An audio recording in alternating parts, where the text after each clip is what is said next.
अब aromatic compound समझते हैं। So these are those compound which follow Huckel rule. तो ये वो कंपाउंड होते हैं जो हक्कल रूल को फॉलो करते हैं, और हक्कल रूल को जो कंपाउंड फॉलो करते हैं वो होते हैं बेंजीन। अब आप सोचोगे कि हक्कल रूल क्या होता है भाई। बेसिकली हक्कल एक साइंटिस्ट का नाम है, और हक्कल ने एक रूल हमको दिया था एरोमेटिक कंपाउंड को आइडेंटिफाई करने के लिए, जिसको हम बोलते हैं हक्कल रूल ऑफ एरोमेटिसिटी। तो अब देखते हैं Huckel rule of aromaticity. So first, compound should be cyclic. Compound को साइक्लिक होना चाहिए, तभी वो हक्कल रूल को फॉलो करेंगे। सेकंड पॉइंट है हमारा, compound should be in conjugation. Means वो कंपाउंड ने रेजोनेंस शो करना चाहिए। अब रेजोनेंस कैसे शो होंगी, मतलब ये फॉलो करेंगे pi sigma pi, pi sigma positive charge, pi sigma negative charge, या फिर पाई सिग्मा लोन पेयर। तो ये हमारी दूसरी शर्त है। थर्ड देखते हैं, ये फॉलो करना चाहिए 4n+2 is equals to pi electron. यहाँ n की वैल्यू है 1 2 3 4। तो ये तीनों पॉइंट अगर कोई एरोमेटिक कंपाउंड में फॉलो होते हैं तो वो कंपाउंड हक्कल रूल को भी फॉलो करेंगे।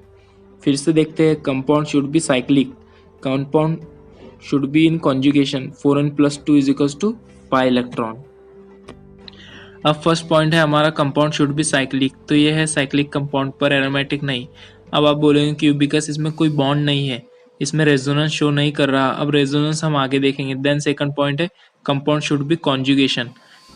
अब फर्स्ट एग्जांपल आप लेट करो, ये हमारा चेन सिस्टम के अकॉर्डिंग है, इसमें होने चाहिए bond, that is pi sigma pi.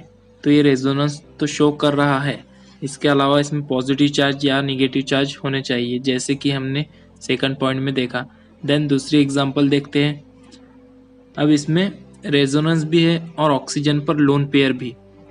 अब हम देखते हैं थर्ड पॉइंट, जिसमें 4n+2 is equals to pi electron. इसको एग्जांपल से समझते हैं।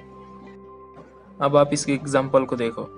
अब ये एग्जांपल को हम समझते हैं। फर्स्ट पॉइंट क्या था हमारा, साइक्लिक होना चाहिए, तो ये साइक्लिक है। दूसरा, रेजोनेंस शो करना चाहिए, दैट इज पाई सिग्मा, मतलब डबल एंड सिंगल बॉन्ड होना चाहिए, मीन्स ये रेजोनेंस शो कर रहा।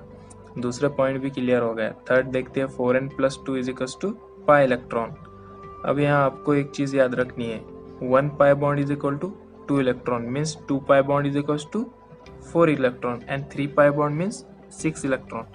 अब हमारी एग्जाम्पल में 2 पाई बॉन्ड है, मतलब 4 इलेक्ट्रॉन। तो वैल्यू पुट करके देखते हो, 4n+2 is equals to pi electron.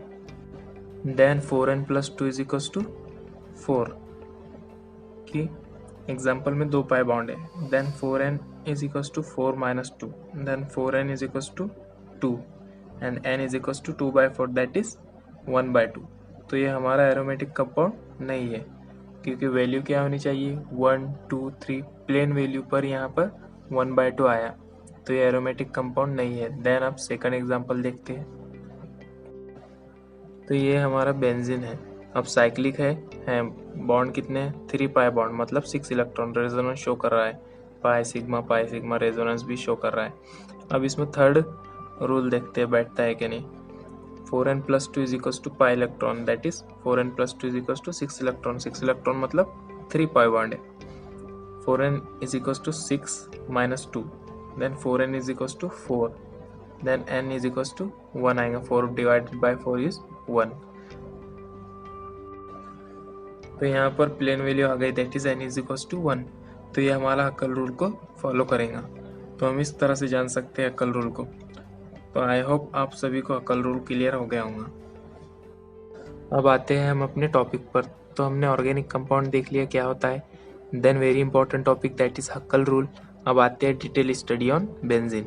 तो benzene is an organic compound which contain 6 carbon atom attach with 6 hydrogen atom. It contain resonance, means benzene वो ऑर्गेनिक कंपाउंड होता है जिसमें 6 हाइड्रोजन एंड 6 कार्बन होते हैं, और 6 कार्बन और 6 हाइड्रोजन